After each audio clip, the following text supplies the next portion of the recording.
My name is Mónica Duarte and I am a trauma and transformational goal coach, and I help driven Latinas and women who are trauma survivors reconnect to their authentic selves, build their self-esteem and self-confidence, and live their fullest potential in the world. As a Latina who has also experienced a lot of trauma and healed from a lot of trauma, I felt inspired to create a video to share how trauma uniquely impacts Latinas, because it does impact us in a very different way than it would to other races and people of different cultures.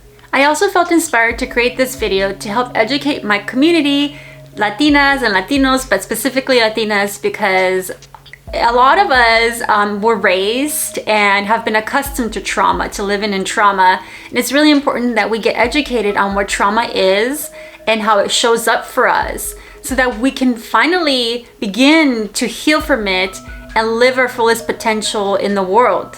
We can only do that when we actually begin to heal from trauma. Trauma causes us to create a distortion in ourselves and how we see ourselves and how we see the world. And so we cannot fully live our fullest potential in the world until we heal from it.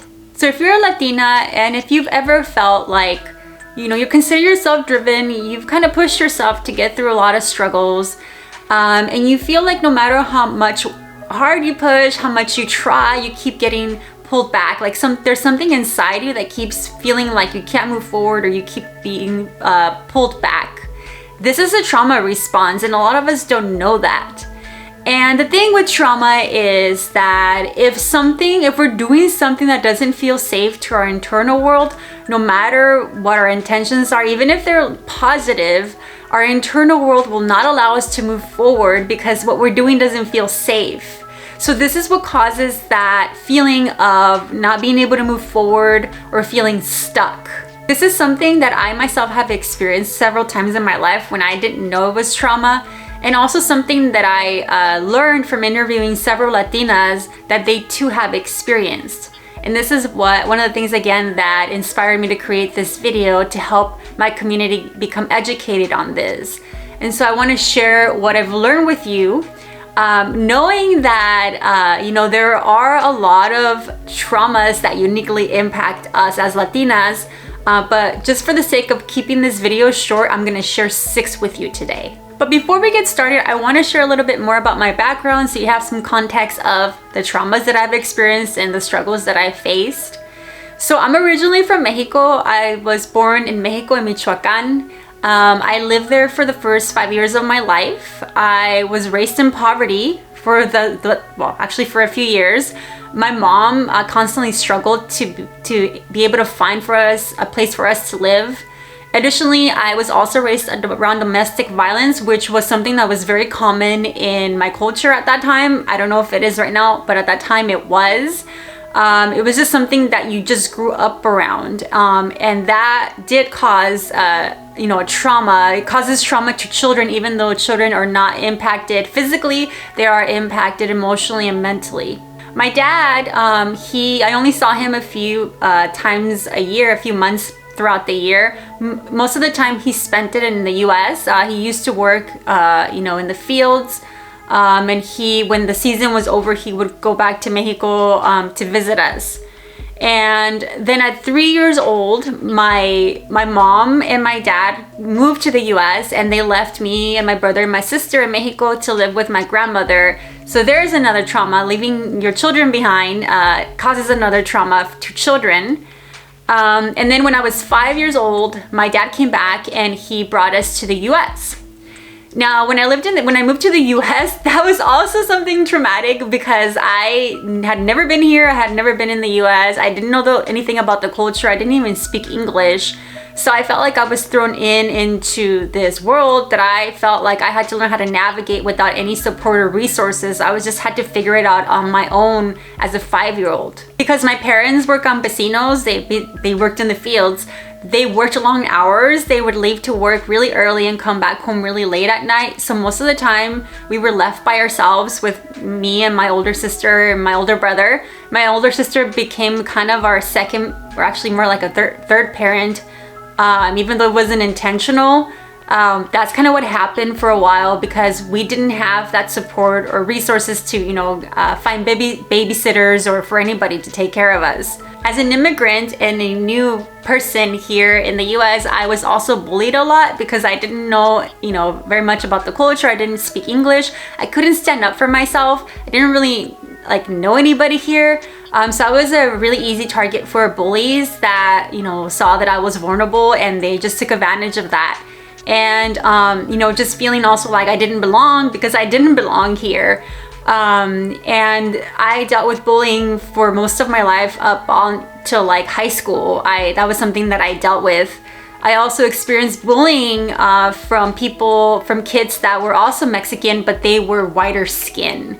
And that was also difficult to experience because that's something to a certain extent that I didn't experience like that. I didn't experience anything specifically like that in Mexico. So that was kind of interesting to go through.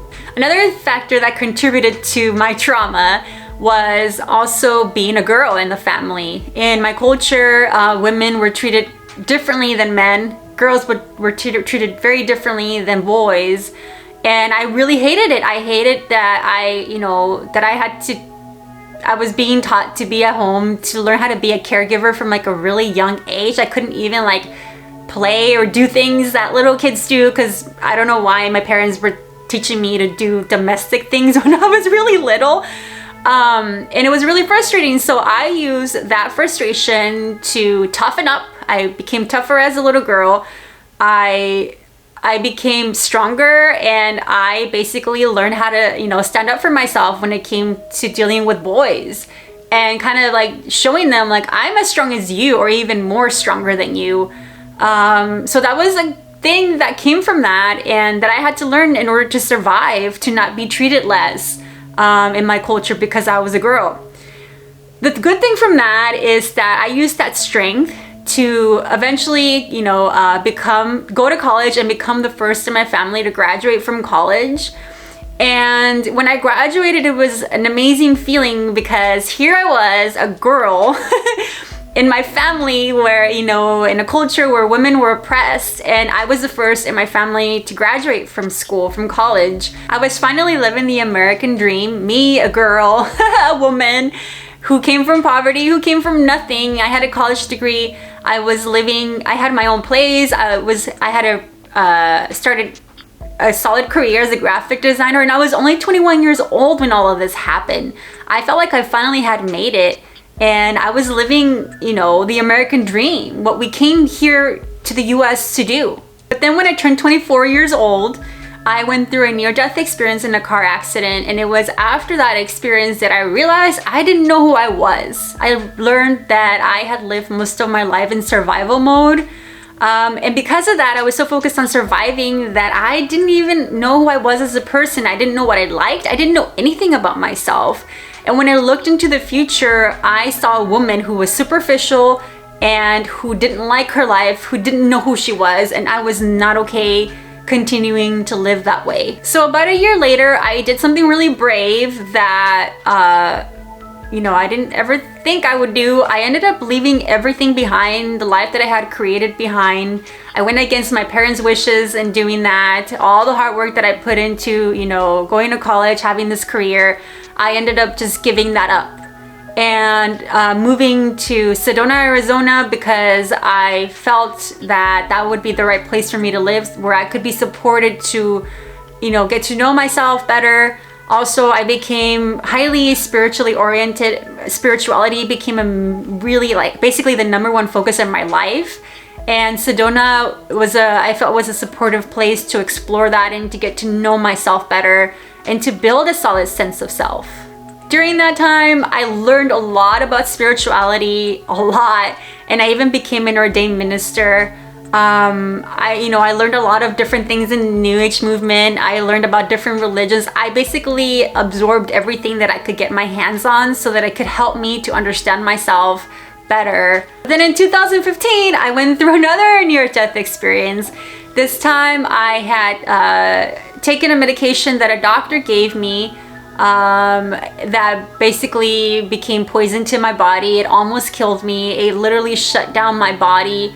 And I basically had to give everything up again and move back to live with my parents. And I felt very embarrassed at that time because I never thought that would happen. But I moved back with my parents because I couldn't work. I couldn't even walk. Like, I had to be on a wheelchair. It was very difficult. That experience really messed with my self-esteem. It really messed with my self-confidence.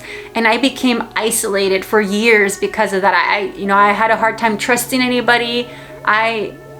I don't even know how I made it through those times, but I did. And it was an experience that really caused a lot of harm in my life. And then in 2019, I had basically had it. I had continued to work to heal. It took years for me to even get to feeling decent again. And I started to get into a deep depression. I started to have thoughts that I never had before, thoughts that kind of worried me and scared me. And I started to feel internally like I was tired. I couldn't keep moving forward. If I was thrown another challenge, another trauma, I felt internally like I don't think I'm gonna be able to get through it. I'm just gonna give up and die. Like, that's literally how it felt inside. That's how burdened I felt by all the struggles that I've been through my whole life. I also felt really frustrated because it felt like for years and years and years I had tried to create a better life for myself. This is why my parents brought us here to the US, and I was working really hard to create a better life for myself, a life that was authentic to me, not just what others wanted. And I constantly felt like I kept getting pushed back. Like, I couldn't create it, and I was just tired and exhausted. And so what I did, and this is something that I would do constantly or just throughout my life, is I prayed to God for help because I couldn't do it anymore. I just felt like there would be days where I would wake up crying, or I just wanted to cry all the time from just how much I had been through, and how difficult it was to go through all those things and to feel like you're by yourself, like you don't have any support, people don't get you, people don't understand you, and just feeling isolated. So I prayed to God for help, for a clear path to help me, because I was really close to just giving up with my life. And that really scared me. So what ended up happening is a few weeks after that, the world of internal family systems came into my life. I started going to therapy with a therapist who is certified in internal family systems, also known as parts work. And after doing this work, I noticed that I started to feel better about myself. My confidence started to feel a lot better. I started to gain more clarity of what I wanted. I started to learn that the answers that I was seeking for were inside me. When I was in the New Age movement, I was always looking for answers outside, because that's what you do. In a lot of spiritual modalities, you're always seeking outside. They don't really teach you how to go inside. And parts work helped me to understand how to go inside myself, how to help my parts, to help them unburden from all the traumas that I've experienced. Again, my self-confidence started to come back. I started to feel like I could navigate life better, even if it was challenging. Like, I had inner resources. I had more clarity about myself. I knew who I was more. And I was able to assert myself with people who were bullies and unkind. I was able to assert myself and not let them hurt me anymore. And all of this was really big for me because I had never been able to do this in the past. So what happened from that is, because I saw the change in myself, I started to see how much this was helping me, and I've never experienced anything like that before. I decided to get trained in it. I started taking courses through the IFS Institute, and also, I took a 1-year class, a parts work class, where I could learn how to use parts work on clients. So I started to do that, and I also started to get trained as a goal coach, because I learned that it's one thing to heal from trauma, and it's another thing to actually know and learn how to reach your goals. It's not enough to just feel better about yourself. You also need that support to actually move forward with the new goals and vision you have for yourself. And you need a goal coach in order to help you with that, especially if you are somebody that has experienced trauma. And in this case, Latinas, who a lot of us do have trauma we're not even aware of. So because of all the trauma that I healed myself, that I healed internally with the help of my therapist and also just myself, because after a while I started to learn how to use this modality on myself without a therapist. I'm able to look back on my life and to actually notice all the traumas that I've experienced and the trauma responses that I experienced as a Latina. And so my intention now again is to share that with you, again knowing that there is a lot of these, but I'm going to share 6 with you today, and these are the ones that I feel are the most important to think about and consider. So these are what I've learned, and also what I've with the research that I've done with interviewing other Latinas, what they too have shared with me, and I hope that you find these helpful. So the first one is imposter syndrome. I know anybody can have imposter syndrome, but again, we're talking about Latinas and how this trauma impacts Latinas uniquely, because it does. With Latinas, there's another layer. There's actually a few different layers that imposter syndrome impacts us. So imposter syndrome is when you don't feel good enough, when you don't feel like good enough, no matter how accomplished you are and what the skills that you have. You don't feel like you're good enough. You don't feel like you belong, and so you feel like an imposter. And this is something that I experienced myself. But before I share my example, I want to share with you how this impacts Latinas. So for Latinas, this is highly impacted and goes all the way back to colonization and systemic racism. This is also impacted by epigenetics. So there's actual a science that has proven that the traumas that your ancestors experienced get passed down to you. So I will go a little bit deeper on these, because of colonization, when the European people came to the Americas and basically uprooted our ancestors and told them that who they are is wrong, this caused a trauma. And this trauma, part of it, what was caused was imposter syndrome, feeling like you don't belong, because we're literally for example, my great grandfather was Aztec, so I am of Aztec descent. And with the Aztecs, what happened is that we as a society, our culture was based around our land. Everything was based around our land. And so when the land got stolen, it robbed our identity. It robbed our sense of self. And so when somebody takes that away from you, then you start to feel like an imposter. And this is what colonization does. And a lot of people think that colonization is gone, and it's not gone. It's still here, and it's very subtle. And so it's really important for us to be aware of this and to understand that we're still being impacted by colonization even today. Even when, for example, when we are brainwashed to think that beautiful, like people who are white, who have white skin, who have colored eyes, have blonde hair, are more beautiful than those of us that are brown skin, brown eyes, brown hair, or darker skin. That's all BS. It's not true. It's all colonization. And so it's really important for us to be aware that we're being impacted by that. It's not just our traumas that we experienced, with our family. It's also the traumas that have been passed down to us and are still continuing due to colonization.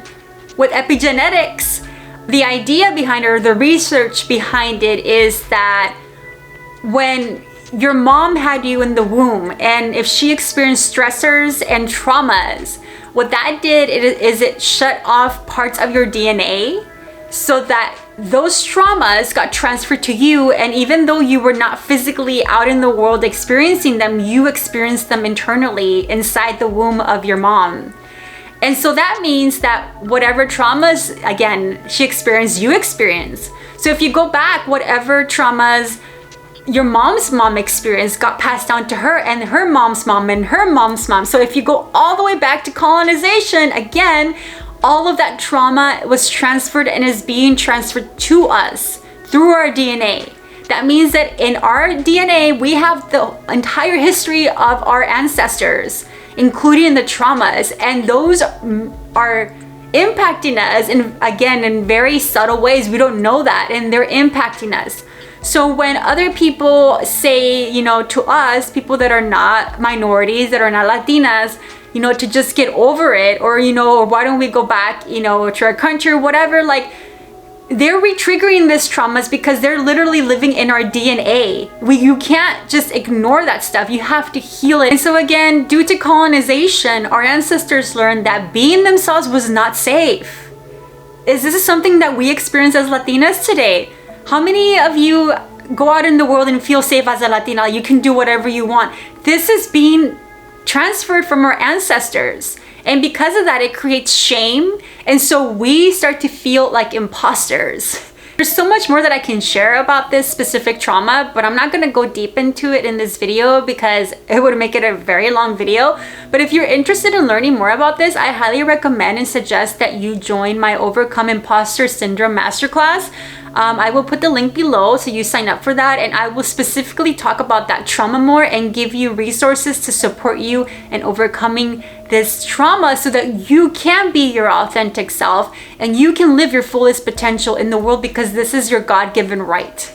So to end with this specific trauma, I wanted to share an experience that I had. For me, you know, being raised around a bunch of trauma, experiencing a bunch of trauma in my childhood, when I finally graduated from college, after I graduated, it was really hard for me to actually take in that I had graduated.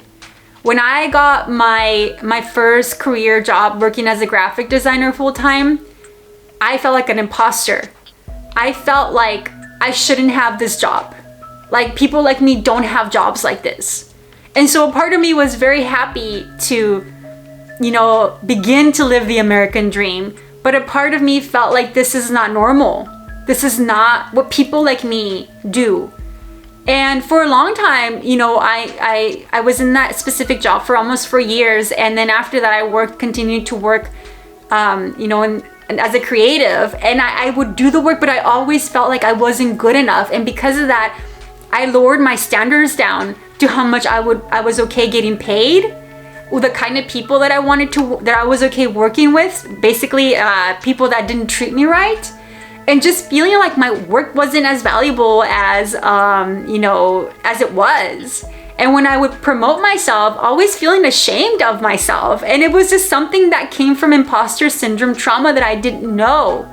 And so when I started to heal from a bunch of traumas, I started to reclaim myself back as a human being, the human being that God created, as a Latina, and to know that I have a lot of gifts to share with the world because of who I am. And I also, because I'm a Latina, because I am able to understand the struggles of a lot of people in the world that people maybe that are Caucasian can't. I'm able to relate to them. I'm able to understand. I'm able to have compassion for them. I'm able to understand the struggles that we experience as minorities. And because of that, I felt a pull to help. And this is literally what I'm doing now with my coaching. I focus on helping Latinas and also trauma survivors and giving back what I learned and gained from my experiences. The second trauma is systemic racism. I've kind of talked about this in the first one, so I'm not going to go too deep in this one. But basically, understanding that living in a country in the U.S., if you live in the U.S., where, you know, the people that originally lived here, their land was taken away, and you know, European folks came in and kind of just imposed their will on the people here. They imposed their will on you know, on anybody else that wasn't white. And even in Mexico, this is the same thing that happened in Mexico. It happened all over the Americas. It wasn't just in the US. And a lot of people in the Mexico or Latinas don't even realize that they're indigenous because of how much systemic racism has brainwashed us to believe that our, you know, the indigenous people are dead when we are the indigenous people. Yes, our ancestors have passed on, but we're still here. A lot of us have at least 50% DNA that is indigenous, and you know, the rest is mixed. And just living in a society where we're constantly told that if you are not Caucasian, if you're not white, if you don't have, you know, lighter skin, lighter hair, colored eyes, that you're not beautiful, that you don't deserve the same rights. It really starts to impact us as Latinas, feeling like we're not worthy and we shouldn't expect more. So what happens is, because we don't feel good enough because of who we are, We feel like we have to keep trying and trying and trying and trying to prove ourselves that we are enough, and it's never enough. We live in a society where Latinas have to try, and minorities, Black people have to try way harder to succeed in life than Caucasian folks. And a lot of Caucasian folks don't get this. They don't understand that because they don't know what that feels like. Not saying that everybody is like that, but a lot of them don't know what it's like to be of color. They don't know what it's like to be oppressed by somebody else. And so again, this starts to impact us in ways that others can't understand. And uniquely as Latinas, it starts to impact our self-esteem and our right to feel like we deserve better in the world and that we should be seen and heard. The third trauma is assimilation. Assimilation is basically when a group of people, and I'm just creating my own definition here, so look it up if you want the actual definition. But it's basically when a group of people want you to be more like them so that you can belong, if that makes sense. So you kind of have to give up your sense of identity and your sense of self in order to be part of another group. And even for me, as a Latina, Mexicana, I was born in Mexico, I saw this happening in my own family, where the kids that were lighter skinned were treated differently than the ones that were darker skinned. And so this really starts to mess with children, even as kids. If this is what you grow up around, it starts to really mess with their self-esteem, and it starts to create an internal trauma that can take years to even recognize and years to heal. Adding on to that, also coming to the US, where you live in a country, at least, I know it still happens, but it was even more obvious when I was a kid, where you are told by folks that, Caucasian folks, that if you want to be part of this country, you need to assimilate. That means you have to give up your culture, you have to give up your language, you have to try to be more white and you'll just get along. Try to be just like, more white and you'll have the same, opportunities, the same, you'll be treated differently, you'll be treated better. So being told that who I am is wrong and that I should give all that up causes internal shame, and again also creates that deeper trauma of not being able to be yourself, to be fully seen and heard. And when I was talking with these Latinas, they also shared with me that one of the biggest frustrations they had was when white folks would speak over them, when they would have conversations and they would just interrupt and speak over them and treat them like their opinion didn't matter. Or they would give opinions, but they wouldn't take their opinion seriously, like white folks wouldn't take their opinion seriously. And this is something that I too have experienced many times. Even now, sometimes when I have in classes, when I'm in certain classes and you want to share something, and I notice that Caucasian individuals will literally talk over you. They will just keep hogging the space and not allow anybody else to really have a say unless you cut in. Like, you literally have to interrupt and cut in. And what I'm being told by other individuals is like, well, you just have to be comfortable just cutting in. But the thing is that, why should I have to do that? Why can't we learn to be more mindful and considerate of others that are not like us? So these kind of behaviors continue to feed into colonization because colonization is not gone. It's still here, it's just changed. And again, it's very subtle. Again, this is something that I've experienced many times throughout my life. Even me, I've had people who think that I could pass for white because I'm like caramel color, but I don't feel white. And even somebody saying that to me is quite offensive, because it's like, oh, so you only see black and white, you don't see middle colors. In my country, in Mexico, we have been seeing black forever and brown forever. And in my birth certificate it says morena, that means brown. And so for me, as somebody who is indigenous and who is brown, who is Mexican, it is quite offensive when somebody does not see that I am brown and I'm not white, and they're trying to assimilate me into a category of people that I don't even belong in. I don't even understand their way of being.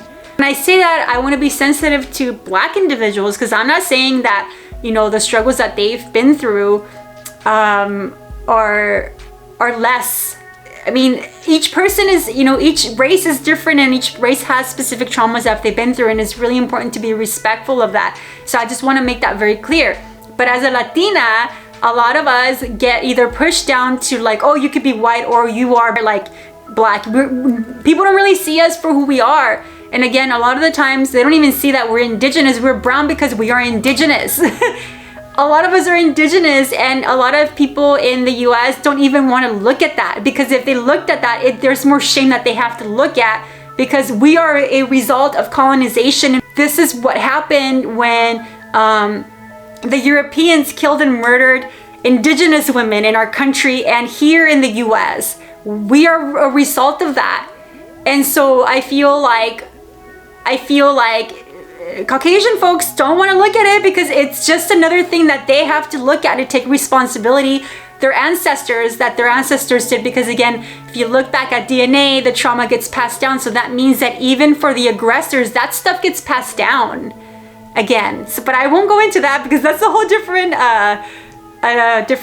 video, and I'm pretty passionate about that. So I'm just gonna leave that there. The fourth trauma is Latinas not being able to fully trust themselves. And again, because of all the factors or the other traumas that I just spoke about, what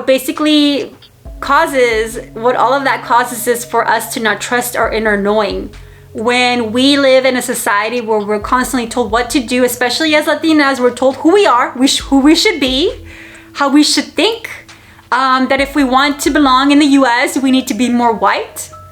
When we are not given a voice, we learn that being ourselves is not safe. And so we stop acknowledging our inner voice. We stop trusting ourselves. And because of all the trauma that we've experienced in this life and the trauma that we've carried from our ancestors, it's like you just get used to just putting your head down.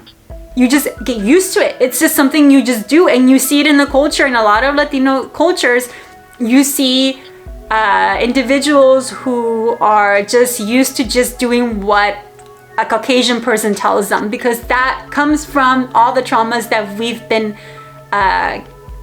been carrying from this life and from our ancestors. And another thing too is that there is a big cultural difference between Latinas. I mean, even in the Latina community, there's like all these different cultures, right? There's different countries that fall into the Latino category. So each culture is even their own. But if you want to group of a bunch of people and put all the Latinas together, we have a very different culture than most Caucasian people do. Most Caucasian individuals are pretty aggressive. They don't have an issue with, telling other people what to do, being bossy, whatever you want to call it. We as Latinas, we're very different. We are more polite. We are considerate of others. We learn, part of our system, especially as me as Mexican, is that we learn to work as a team. We were one of the original people, the indigenous people were one of the original people of democracy. A lot of the democracy you see here in the US came from my ancestors, and it came from the ancestors here in the US, the indigenous people here. So we work as a team, we work as a community. Because of that, we are more considerate of others. We are more considerate how we impact others. We tend to put others before us. And so when you put these two groups together, harm can happen if people are not kept in check. And that's what's been happening. When you have a group of people that is constantly telling another group of people who they need to be and what to think and doesn't give them a voice, again, that really starts to impact their self-esteem, and it starts to impact their ability to trust themselves. And that trauma shuts them down to the point that they don't even go inside themselves. Like, even going inside yourself is scary. And when I mean inside yourself, I mean like doing inner work, like listening to your inner voice is something that doesn't become natural anymore, even though it was very natural for us before the European people came here. The fifth trauma is Latinas who are not able to look or talk about trauma. And this is something that happens a lot in the Latino community. We don't talk about trauma. We don't look at it. We just keep moving forward because of how much trauma we've experienced and how much trauma has been caused in our culture due to colonization. And so you hear this happening, especially with the older generation, where you just don't look at that. And somebody like me who does work on her trauma and who does work on herself shows up. I've had people tell me that I shouldn't be talking about these things, that I should just let it go. That was just the past, let it go. But since I work with trauma and I help my clients process trauma, I understand that you cannot really let go of trauma until you look at it and heal from it. What ends up happening is that if you don't look at it and heal from it, it just gets suppressed. And it gets suppressed in your unconscious to the point that you're acting out of it without even knowing it. And this is where trauma responses come from. So it makes it very difficult for women, Latinas like me, who actually want to heal from trauma and see a benefit from it, to actually heal from it when you are part of a culture and a community that does not want to look at that because it's too painful to look at it. And knowing, again, as somebody who works in trauma, that not wanting to look at your trauma, at the trauma that you've experienced, is a trauma response, because in order to do that, it would be too painful for you to go back and revisit all of those things and the painful experiences you went through. It would be too painful. So that is a protective mechanism that we have in our society as Latinas, in our culture, to try to protect us from connecting to the harm that has been caused in our culture, because it's been a lot. It's been a lot in years and years, over 500 years of this. In our society, individuals who work on trauma, and I mean society, I mean Latinas, Latino culture, individuals who work on trauma and talk about that stuff, they're considered locas, crazy people. Maybe like people think that there's something wrong with you because you're looking at that stuff. Oh, something terrible. You're broken. It's like, no, we're all broken. We all need to heal from this. And I'm being the courageous one. Latinas who are doing this work are being the courageous ones that are taking that leadership role and healing themselves so that they don't pass on that trauma to their children, and they can truly live their fullest potential in the world, because that is really what healing from trauma does. And the sixth trauma is calling yourself a chingona out of a trauma response. I know I've been seeing this trend happening for the past few months of Latina coaches who are working with other Latinas who are using the word chingona. Chingona meaning like a woman, specifically Latina, who is empowered. However, as somebody who works with trauma and has healed from a lot of trauma, what they're not seeing is a lot of women who are using this word are using it as a way to cope with their trauma. They're using it as a survival mechanism. So when you have gone through a lot of trauma, a lot of difficulties, and as a Latina, eventually somehow the word label chingona gets put on you. Oh, you've been through so much. You're chingona. You're a fighter. Yes, you're a fighter. But do you want to keep fighting? Is that the life you want to live? Do you want to keep, being reactivated by your traumas, having all these trauma responses? Because to me, a woman, a Latina who is empowered, doesn't live that way. A woman who is empowered and who is driven, a Latina, looks at her traumas and heals from them. A lot of women, a lot of Latinas who use this word are actually really angry Latinas and really traumatized Latinas. And so it's important to look underneath what's really happening underneath when we use this label. Are we using it as a way to truly empower ourselves, or are we using it as a way to make it okay to continue to be traumatized? Because again, a real chingona looks at her stuff and heals. When you heal from trauma, you become a truly empowered Latina. You become a Latina who can be her authentic self, embrace her culture, embrace her power as a Latina and her indigenous roots, and still be herself in the world and still be impactful, and not allow anybody, especially Caucasian individuals who are racist, to impact her or continue to cause any more traumas anymore. She can assert herself, She can speak up for herself. She doesn't let anybody dictate who she is. And she doesn't let anybody, abuse and treat her poorly. She's able to assert herself, and she knows that her right in this planet is to be her authentic self, and it is to live her fullest potential in the world.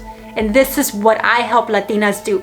So there you have it, the 6 traumas that uniquely impact Latinas. Again, there is more. So if you would like to learn more about these topics, I highly suggest that you sign up for my newsletter. I will put the link below.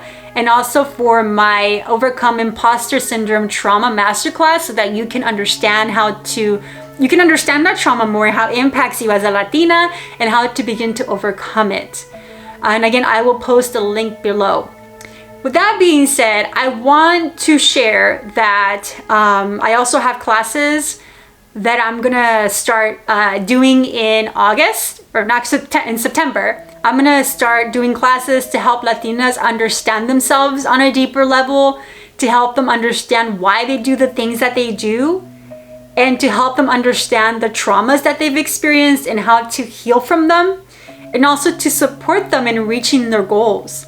So if you want to be part of these classes, which by the way are super affordable, again, I'll put the link below so you can sign up for these. I have 2 different ones. I have one that's focused on trauma work and one that's focused on goal coaching. And I also am going to be having more of like a smaller private group sessions, which will only be a max of 4 Latinas that want to do this work with me. So it's a really good way to get a feel for the work that I do at a really affordable cost, and to be supported by other Latinas at the same time who are also ready to do this work. And then also in the future, I am going to be doing group coaching. So this will be like a 7 to 12 week group coaching class. And I will post more information about that when I get to that. But in the meantime, I have these amazing classes that I'm looking forward to share with you, and I will put the links below. I want to end this video on a positive note. And I want to share with you that I'm not sharing these things so that we can be harder on ourselves as Latinas or beat ourselves over the head with these, or just leave you confused about the things that we've experienced, the traumas we've experienced as Latinas. I'm also not sharing this to be hard on our parents. Our parents did the best that they could. Mind you, again, our ancestors have been dealing with traumas for years and years and years. Our ancestors have been dealing with these traumas for years and years and years. So this is not about putting anybody down. It's just about us getting educated about the things that have impacted us, the events, the traumas that have impacted us, and us being able to take our power back and to reclaim our right to be who we are and show up in the world as us and still thrive in the world. Because there shouldn't be a difference in a perfect world. There would not be a difference between white folks and colored folks. We would still have the same rights and the same privileges, but that's not the world we live in. And so I want to caution individuals who are focused on just trying to change the external world, because we can only do so much. The reality is that we don't live in a planet where colored people, Latinas, and white people are treated the same. And so we can't expect anybody to come to our rescue and to make things better for us. It's gonna take years and years and years before we even get close to that. So the power comes then in us doing the inner work, because what I've learned as somebody who has healed from trauma and a coach who works with women, with Latinas who are healing from their own trauma, is that when you heal yourself internally, nobody has power over you. Yes, there are rules, there are laws out in the world, but individuals who have not dealt with their issues with systemic, like Caucasian individuals who have not done the work to unburden themselves of all the racism that has been passed down to them, or a system that was created out of systemic racism. When we do the work ourselves, we no longer allow those individuals to treat us that way, because we know what our rights are as people. We don't need their permission. We don't need them to come rescue us, to come save us, to do anything for us, because we know who we are and we know what our rights are, and we know that we get to be treated with the same respect and dignity that they are being treated with. There's no difference there. And so when you start to know your right as a human and to feel who you are authentically inside, you no longer tolerate behaviors that are unethical, disrespectful, unkind. And what this does, it starts to set a new normal in the individuals around you. So that the individuals around you know that if they want to be around you, you will be treated with dignity and respect.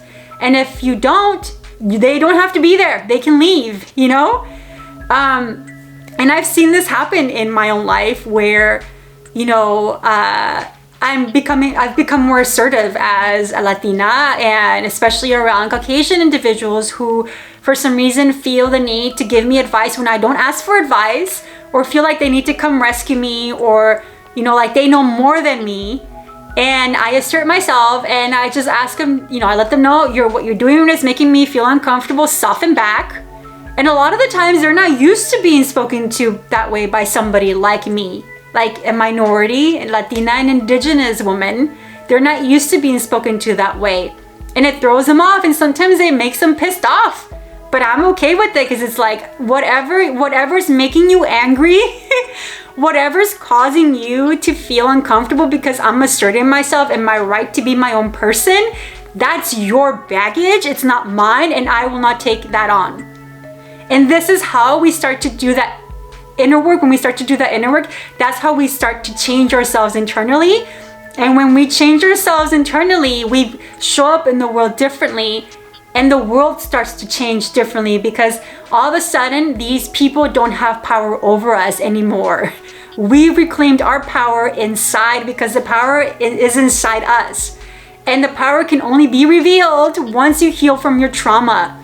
Once you unburden all of those heavy things that honestly, a lot of the times are not even ours, you start to see your worth as a human being, as a Latina, and your value as a human being, and you don't tolerate less. And this has been my experience, and the experience that I've seen my clients experience as well, that, you know, the ones that have been working with me with trauma work.